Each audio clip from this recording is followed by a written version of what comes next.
कर्ण द्वापर युग के महान योद्धा में से एक थे, लेकिन उनको मिला श्राप उनकी मौत का कारण बन गया। कर्ण को उनके जीवन काल में 2 श्राप मिले थे। उन्हें पहला श्राप उनके गुरु भगवान परशुराम ने दिया था, जबकि दूसरा श्राप एक ब्राह्मण ने दिया था। कर्ण को बचपन से ही धनुर्धर बनने की चाहता थी, लेकिन सूत पुत्र होने के कारण कोई उन्हें शिक्षा नहीं देता था।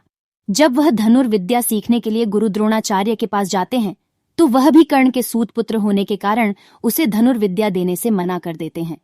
इससे कर्ण निराश होकर भगवान परशुराम के पास पहुंच जाते हैं, लेकिन भगवान परशुराम भी सिर्फ ब्राह्मणों को ही विद्या देते थे।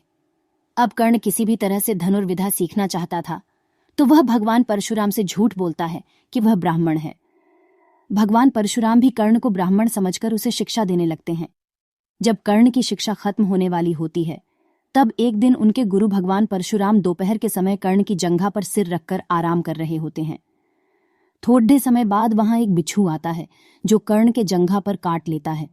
अब कर्ण सोचता है कि अगर वह हिला या बिच्छू को हटाने की कोशिश की तो गुरु परशुराम की नींद टूट जाएगी। इसलिए वह बिच्छू को हटाने की बजाय उसे डंक मारने देता है। कर्ण काफी समय तक बिच्छू के डंक से होने वाले दर्द को सहता रहता है। फिर जब कुछ समय बाद गुरु परशुराम नींद से उठते हैं, तो वह देखते हैं कि कर्ण के जांघ से खून बह रहा है। यह देखकर भगवान परशुराम गुस्से में कहते हैं, इतनी सहनशीलता सिर्फ किसी क्षत्रिय में ही हो सकती है।